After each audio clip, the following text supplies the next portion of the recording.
Hello friends, welcome to my new vlog. మీరు thumbnail చూసే ఉంటారు. ఈ రోజు నేను మీకు ఏం చూపించబోతున్నాను. ఈ రోజు మనం ఫిషింగ్ హార్బర్ కి వెళ్ళబోతున్నాం. అక్కడ సముద్రము, బోట్స్, చేపలు, రకరకాలైన చేపలు, వాటి రేట్స్, అక్కడ వాళ్ళు ఎలాగా అమ్ముతారు, ఎలా కొంటారు, వ్యాపారులు ఎలా వస్తారు, ఎలా కొంటారు చూపిస్తాను మీకు. మనం ఒంటరిగా ఎందుకు వెళ్ళమని చెప్పేసి మా ఫ్రెండ్ శ్రీను అనమాట వీడి పేరు. వాడు వాళ్ళ అబ్బాయి. వీడిని తీసుకొని వెళ్తున్నాను తోడుగా.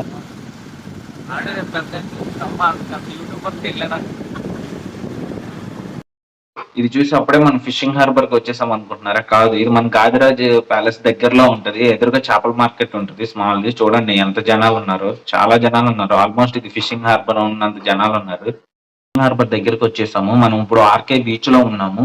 మీరు చూస్తున్నారు కదా వీడియోలో, అది సబ్మెరైన్. మీరు గాజీ సినిమాలో చూసుంటారు. అప్పుడెప్పుడో వార్ జరిగింది. ఆ వార్ జరిగిన తర్వాత దీన్ని ఇక్కడే ఉంచేశారు. సో మనం దీన్ని విజిట్ చేయొచ్చు. మార్నింగ్ 9 నుంచి ఈవినింగ్ 9 వరకు ఇది ఓపెన్ ఉంటది. ఎంట్రీ టికెట్ ఉంటది. సో మనం లోపలికి వెళ్ళి అన్ని చూడొచ్చు. ఈ చెట్లు మొండాలు తిప్పేస్తాను. వీడియో రికార్డ్ అయిపోయి మొండాలు తిప్పేస్తాను.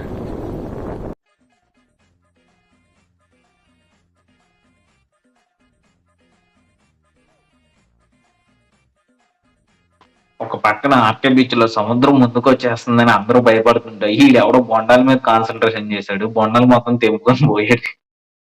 చెప్పాలంటే వాడు మంచి పనే చేశాడు. ఎందుకంటే అవి ఆ చెట్టుకి ఎండిపోయి అనవసరంగా పోతాయి. వాడైనా కోసుకొని వాటిని బొండాలైనా తాగుతాడు. సో ఇంకోటి, ఇక్కడ వైజాగ్ కి వచ్చే వాళ్ళకి ఒక విజ్ఞప్తి. ఆర్కే బీచ్ ఈ మధ్యన సముద్రం కొంచెం ముందుకు వచ్చేసిందండి. చాలా అంటే చాలా ముందుకు వచ్చేసింది. సో మీరు బీచ్ లోకి వెళ్తున్నారంటే కొంచెం జాగ్రత్తగా ఉండాలి. ఎస్పెషల్లీ పిల్లలతో వచ్చిన వాళ్ళు చాలా జాగ్రత్తగా ఉండాలి. వాళ్ళు ఎవ్రీ సెకండ్ వాళ్ళ కాస్త చూస్తూ ఉండండి. వాళ్ళు సడన్ గా బీచ్ లోకి వెళ్ళిపోయినా వెళ్ళిపోతారు. సో వాళ్ళని చాలా జాగ్రత్తగా చూసుకోండి. ఆల్మోస్ట్ దగ్గరకు వచ్చేసాం. మీరు చూస్తున్నారు కదా, ఇది నోవాటల్. మాకు ఈ హోటల్ చూడగానే మేము టిఫిన్ చేయలేదని గుర్తొచ్చింది. సో మళ్ళీ వెనక్కి వెళ్తున్నాము. ఎందుకంటే ఆ ఫిషింగ్ హార్బర్ లో టిఫిన్ చేయలేము. సో టిఫిన్ చేసేసి వద్దామని మళ్ళీ వెనక్కి వెళ్తున్నాం. ఏంటి, నో హోటల్ చూడగానే టిఫిన్ గుర్తుకొచ్చింది అన్నాడని నో హోటల్ లో టిఫిన్ చేస్తాం అనుకున్నారా? లేదండి, ఆ నో హోటల్ పక్కన ఒక బడ్డీ కొట్టు ఉంటుంది. ఆ బడ్డీ కొట్టులో టిఫిన్ చేస్తాం. ఏం తింటావురా? ఏం తింటావు? ఏం తింటావు? వాడిని ఏం తింటారో అని అడుగుతుంటే వాడు ఏం చెప్పట్లేదు. సో నేనైతే 2 ఇడ్లీ 2 పునుగు తీసుకున్నాను. సో అందరం టిఫిన్ అయితే చేసేసాము. మళ్ళీ బయలుదేరాము.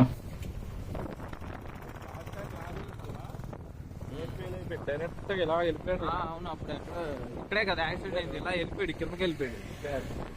ఏంటంటే ఆ రోడ్లు అప్పుడు ఎవరు లేరు. పొద్దున్నే అది వాకింగ్ చేసేటప్పుడేనా గుర్తుంది. దారిలో వెళ్తుంటే ఇక్కడ మాకు ఒక ఇంట్రెస్టింగ్ గా ఒక బిల్డింగ్ అనిపించింది. ఆ బిల్డింగ్ చుట్టూ ఒక కర్రలు కట్టేశారు. నాకు తెలిసి ఈ బిల్డింగ్ కి పెయింటింగ్ వేస్తున్నారు అనుకుంటా. చూడండి, ఆ బిల్డింగ్ చుట్టూ కర్రలు, దీన్ని పరంజా అంటారు. సో ఆ బిల్డింగ్ చుట్టూ అలా కట్టేసి ఆ బిల్డింగ్ మీద, ఆ కర్రల మీద కూర్చొని పెయింటింగ్ అనేది వేస్తారు. అదిగోండి, మీకు కనిపిస్తుంది కదా ఫిషింగ్ హార్బర్. లైట్ గా అదే ఆల్మోస్ట్ దగ్గరకు వచ్చేసాము. ఈ వీడియో ఎందుకు తీసానంటే, మీరు ఈ వీడియోలో కొంచెం బ్యాక్ వెళ్తే మందుబాబులు కనిపిస్తారు. వాళ్ళు పొద్దున్నే మందు ఎక్కడ దొరుకుతుందో అర్థం కావట్లేదు. మనం ఇప్పుడు ఫిషింగ్ హార్బర్ ఎంట్రన్స్ లోకి వచ్చేసాము. చూడండి, ఇదే ఎంట్రన్స్. జనాలు మాత్రం మామూలుగా లేరు. వచ్చేవాళ్ళు, పోయేవాళ్ళు. చూడండి ఎంత మంది జనం ఉన్నారు. అబ్బో, బైక్ వెళ్ళేలా లేదు. నాకు తెలిసి బైక్ ఎక్కడైనా పార్క్ చేయాలి.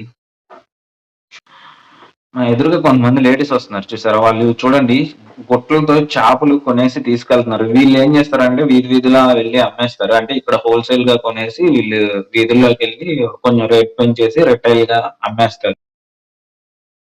సో ఇప్పుడు మనం చూస్తున్నాం, ఇది ఇంకా మనం ఎంట్రన్స్ లో ఉన్నాము. చూడండి చేపలు ఎంత పెద్ద పెద్ద, చిన్న చిన్న అన్ని రకాల చేపలు మాకు కనిపిస్తున్నాయి. అసలు స్మెల్ మాత్రం భరించలేకపోతున్నాము. స్మెల్ కొంచెం ఎక్కువగానే ఉంది. ఎంత ఐస్ తీసుకెళ్తున్నారు. ఐ థింక్ చేపలు బాక్సుల్లో వేయడానికి అనుకుంటా.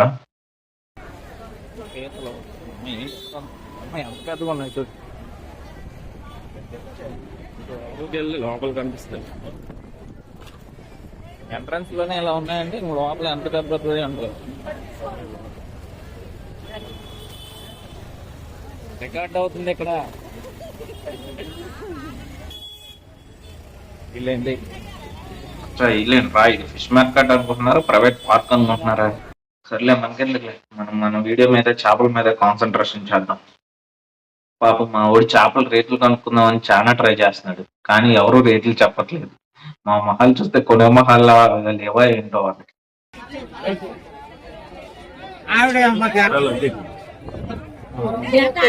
ఎంత చెప్తుంది అడుగు. ఎంత అసలు రేట్లు అడుగుతుంటే మాకు అసలు కూడా చూడట్లేదు ఎవరు.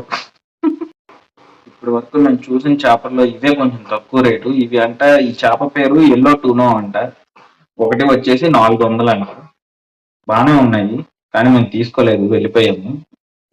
ఇంకా వేరే మంచి చేపలు తక్కువ రేటుకి ఉంటాయేమో అని అక్కడి నుంచి వెళ్ళిపోయాము. సో వేరే దగ్గర చూస్తున్నాము. అంతలో వీడు చూడండి ఆడుతున్నాడు, ఎటు పడితే అటు వెళ్ళిపోతున్నాడు. ఇవి ఎండి చేపలు అనమాట. చూడండి గుట్లు గుట్లు పోసేసి అమ్ముతున్నారు, అక్కడ వేలం పడేస్తున్నారు అనమాట. ఒక్కో బండి వేలం పాటికి వెళ్తుంది. వాళ్ళు చూడండి లేడీస్ ఉన్నారు కదా, వాళ్ళు పాడుకుంటున్నారు, అంటే వీళ్ళు అమ్ముకుంటారు అనమాట. అవి పాడేసి ఇంతకని ఒక్కోటి 2500, 2600, 2700 అలా అలా 100 పెంచుకుంటున్నారు. ఆ గుట్లో కూడా ఒక్కోటి గుట్ట 2000 అంట. సో ఇలాగ పాడుతున్నారు. అలా చేపలు ఎత్తుకుంటే మాకు బోట్ కనిపించింది. ఆ బోట్ లో నుంచి నీళ్ళు వస్తున్నాయి. ఏంటబ్బా నీళ్ళు వస్తున్నాయి అని చూస్తున్నాము. మా వాడు అది చెప్పడానికి ట్రై చేస్తున్నాడు. ఆ గురించి తెలిసినట్టు నాకు తెలిసి వీడికి కూడా తెలియదు. మీకు ఎవరికైనా తెలిస్తే కమెంట్ చేయండి. ఆ నీళ్ళు ఎందుకు కారుతున్నాయి అర్థం కావట్లేదు బోట్ లో నుంచి. ఒక బోట్ లోకి వెళ్దామని ప్రయత్నిస్తున్నాను. సరే లోపలికి వెళ్ళి ఎలా ఉంటది అదేంటి చూద్దామని చెప్పేసి. ముందు ఇద్దరు వెళ్తున్నారు, వెనక నేను వీడియో తీసుకుంటూ వెళ్తున్నాను. సరే అని బోట్ లోకి వెళ్దాం చూస్తున్నాం, చూద్దాం ఎవరైనా బోట్ లోకి లోపలికి అలౌ చేస్తారో లేదో అని చెప్పేసి.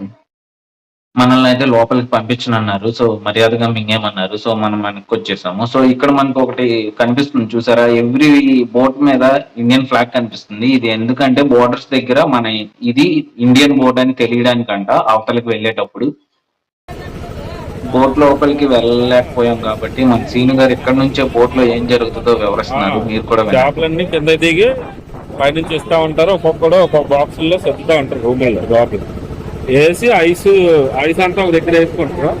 ఐస్ ఒక రూమ్ నుంచి ఒకటి వీళ్ళు పడుకోవడం అదంతా పైన ఎంత ఇక్కడ మేపు అనుకుంటారు, లేదు పైకి ఎక్కేస్తారు. నైట్ పగలు బాగానే ఉండదు కానీ నైట్ వచ్చి పడిపోతాం. అలవాటు అయిపోతారు. మన సీన్ గారికి తెలిసింది తెలియంది మొత్తం చెప్పేశాడు. ఈ లోపు ఒక బోట్ వచ్చింది అక్కడ లోడ్ తీసుకొని. మేమైతే ఆ లోడ్ లో నుంచి వచ్చిన ఒక చేప తీసుకున్నాము. చూడండి ఈ చేపే అది. ఇది పేరు వచ్చేసి ఎల్లో ట్యూనో. 3 కేజీలు ఉంటుంది, 400 అంట. ఫ్రెష్గానే ఉందా? పర్లేదు, చేప మంచిదేనా? బయట షాప్ ఎలా ఉంది బయట చెప్తాం కానీ లోపల ఎలా ఉంది చెప్పలేదు. ఇది ఓకేనా అంటుంది. ఓకేనా? మా వాడికైతే డౌట్ వచ్చింది ఆ చేప మంచిదా కాదని. సో వాడిని అడుగుతున్నాడు, ఆ చేప చేసి అతను అడుగుతున్నాడు ఇది మంచి చేపేనా అని చెప్పేసి. అతను అయితే మంచిదే అని చెప్తున్నాడు. ఆ సీనియర్ అయితే చేప కొన్న వెంటనే మనం తీసుకెళ్ళిపోదాం, మనం చేసుకోవచ్చులే అన్నాడు. కానీ ఆ చేపను చూస్తే మనం చేయలేమని నాకు అర్థమైపోయింది. సో చేసిన అతనికి 100 రూపాయలు అవ్వాలి. సో ఇంకెందుకులే అని చెప్పి ఇక్కడే చేపిచ్చేస్తున్నాం మేము చేపని. వాళ్ళు అయితే క్లీన్ గా చేస్తారు కదా మనీ. మనం ఇంటికి వెళ్ళిన తర్వాత దాన్ని ఎలా పడితే అలా పోసేస్తాము, చండాలంగా అయిపోద్ది చేప అనేది.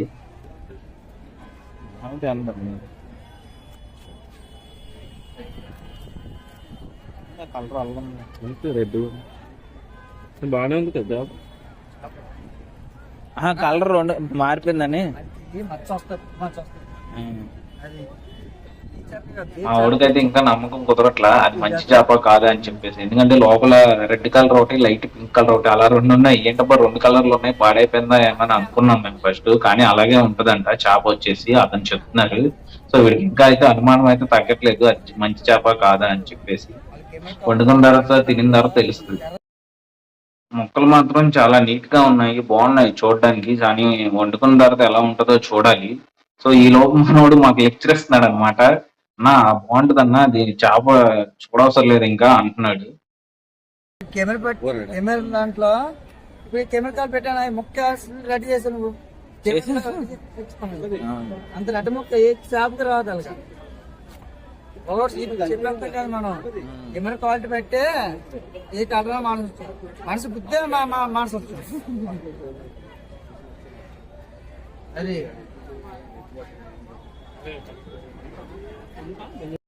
ఎప్పుడేమో ఇక్కడ మొక్కలకు వస్తున్నాడు, ఆ మొక్కలు మేము చూస్తున్నాం, నేను వీడియో తీసుకుంటున్నాను. ఇంతలోకి మా ఓడ అలా బాబు ఏం చేశాడో చూడండి. ఇంకా నాకు వెళ్ళి వీడు ఆ పక్కనే ఉన్న ఐరన్ కి వెళ్ళి గ్రీజ్ రాపించుకొని షర్ట్ మొత్తం హ్యాండ్ మొత్తం బ్లాక్ గా అయిపోయి ఈ లోపు చేప మొత్తం ముక్కలైతే కోసేసి పార్సల్ చేసి ఇచ్చేసాడు మాకు.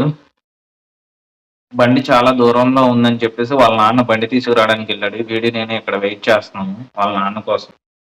వాళ్ళ నాన్న రాగానే ఇప్పుడు ఎక్కడికి వెళ్దాం అనుకుంటున్నాం అంటే ఈ పెద్ద పెద్ద కంటైనర్స్ ఉంటాయి కదా, అవి చూద్దామని అవి మీకు కూడా చూపిద్దామని వెళ్దామని వెయిట్ చేస్తున్నాము. ఇక్కడ మీరు చూస్తున్నారు కదా, ఈ కప్పేసి ఉన్నాయి కదా, వీటన్నిటి కింద ఎండు చేపలు ఉన్నాయన్నమాట. చూడండి ఎంత మంది జనం ఉన్నారో, ఎండు చేపలు అక్కడ మీరు చూస్తున్నారు కదా, వేలంపాటు జరుగుతుంది.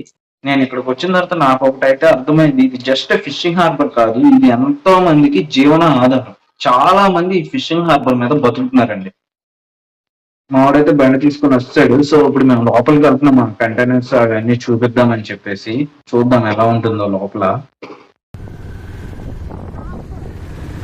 ఆపుతాను అప్పుడే కాదు, ఆగు. అన్నమ్మట అయిపోవాలి దేనికి చూసుకొని కూర్చో, ఇంకా ఆపే. బట్టలు ఎవడు కూర్చోడు, చిన్న కూడా ఉన్నాయిరా. ఇక్కడెక్కడే లోపలికే. వ్యూ మాత్రం మామూలుగా లేదు. ఇక్కడ నుంచి చూస్తుంటే సినిమాటిక్ వ్యూ వస్తుంది. అసలు భలే ఉన్నాయి, చిన్న చిన్న బోట్స్, పెద్ద బోట్స్ అన్ని ఒక దగ్గరే, భలే ఉంది అసలు. ఒకసారి మీరు వైజాగ్ వస్తే మాత్రం ఈ ఫిషింగ్ హార్బర్ కి తప్పకుండా వచ్చి చూడండి, విజిట్ చేయండి, చాలా బాగుంది. వెళ్ళే దారిలో మేమైతే ఇక్కడ బోట్స్ తయారు చేస్తున్నారు. చూడండి అన్ని చెక్కతోనే తయారు చేస్తున్నారు. ఇక్కడ చాలా అయితే బోట్లు ఉన్నాయి, పెద్ద పెద్ద బోట్లు. ఇవన్నీ తయారు చేస్తున్నారు, కొన్ని అయితే రిపేర్ చేస్తున్నారు. ఇక్కడే పడపోయిన బోట్లు అవన్నీ రిపేర్ చేస్తున్నారు. సో మనం ఆల్మోస్ట్ దగ్గరకు వచ్చేసాము. చూడండి ఇక్కడ పాత బోట్లు అన్ని ఉన్నాయి, అవన్నీ రిపేర్ జరుగుతున్నాయి. ఇక్కడ కొత్త బోట్లు కూడా తయారు చేస్తున్నారు. చూడడానికి అయితే భలే ఉంది, కానీ ఇది చాలా కష్టం. ఓ షెట్, ఇతరులు లోపలికి రాకూడదు. ఐ థింక్ మనం లోపలికి పంపించరు. సో మళ్ళీ వెనక్కి వచ్చేసాము. సో లోపలికి పంపించడం తెలిసింది, మళ్ళీ రిటర్న్ అయిపోదామని ఫిక్స్ అయిపోయాను.